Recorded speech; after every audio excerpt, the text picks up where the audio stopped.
Hello guys, good day and welcome to RK News. I'm Marketing Chocho. Today, April 13, 2026. And we are here again in Congressional Town Center, Tower 3. So right now, we are here in the second floor level. And last April 11, nakapag-boost tayo ng ating fourth floor level. Now, paakit tayo ngayon dun sa ating fifth floor. So tingnan natin yung ongoing development ng ating mga rebars and formworks. Paakyat naman ng ating fifth floor level. So aakyat tayo using itong ating temporary stair na nakikita nyo. So we're here in the second floor level. So yan ang gagamitin nating stair. Paakyat doon sa fifth floor. So right now you can see here, ito ngayon yung ating mga forma dito sa ilalim, no? So habang paakyat tayo, andito pa rin yung mga forms natin. So itong level na to, ito yung third floor, ayun yung fourth floor, yung nabusan. So tingnan natin yung ongoing development ng mga works doon sa taas. So samahan nyo ako at ikutin natin yung ating fourth floor level. Let's go! Alright guys, so ito na ngayon yung ating actual site condition ng nabusan nating fourth floor level. Actually, the fourth floor level is also part ng ating parking area or yung parking level natin. Now you can see here the concreted slab, columns, and beams. So yan nakikita natin dito, ito yung ating elevator, core wall. Now these are part of the slab na nabusan natin. So kita nyo, makinis siya dahil gumamit tayo ng power trowel o yung power flow. Now, ito naman yung ating mga rebars going to the next level, which is our fifth floor level. So ito yung ating building, the Tower 1 and the Tower 2. And now, yung tinatayo natin ngayon is the Tower 3. Now you can see here, kita nyo yung mga rebars natin dun sa mga succeeding floors. And ito naman yung ating tower crane na ginagamit natin on site dito sa project na ito. Now these are all the rebars. Kita nyo yung mga rebars ng ating columns and ating mga shear wall. Now, we are now ongoing installation ng ating mga rebars para dito sa ating mga columns.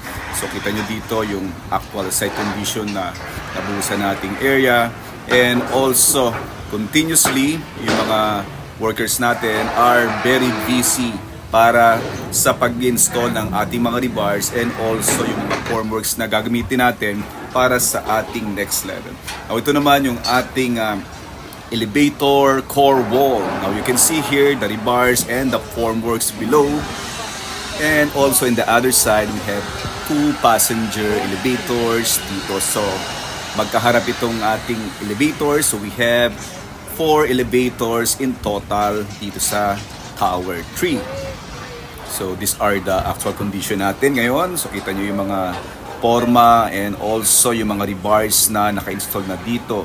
So magdadagdag tayo ng ating mga bakal and also mag-establish na rin tayo ng ating mga formworks para doon naman sa pagbubuhos or pagpiprepare ng pagbubuhos ng ating fifth floor level. Now, over here, continuously ongoing yung mga rebars natin para sa ating mga columns.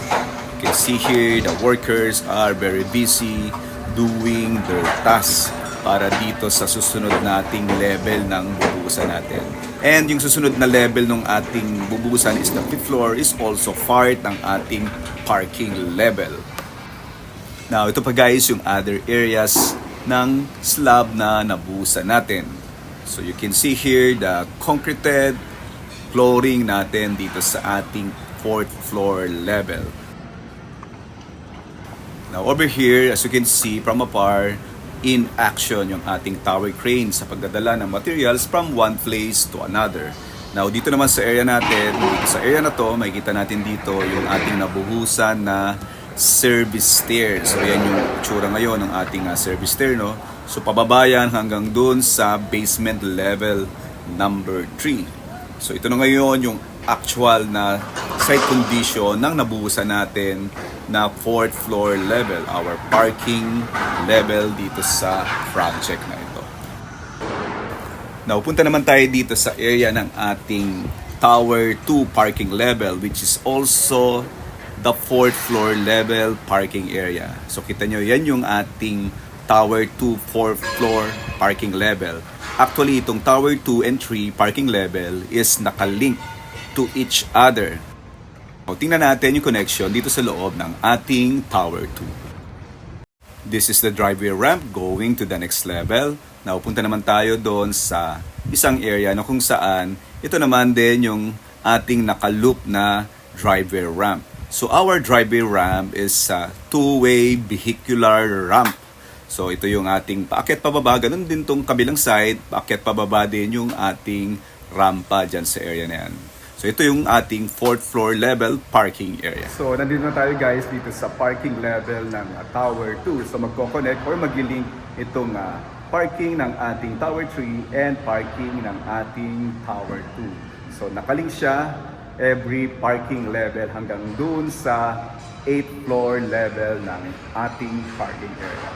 So ito ngayon yung development natin today, April 13, 2026 here in Congressional Town Center, Tower 3. So abangan nyo pa yung mga susunod nating mga updates sa project na to and all construction methodology na ina-apply natin sa project na to. And please, don't forget to subscribe and follow me para lagi kang updated sa mga construction methodology dito sa project na to. Again, I'm Architect Chocho. So I'm sharing with you what our team knows. Thank you very much and God bless you.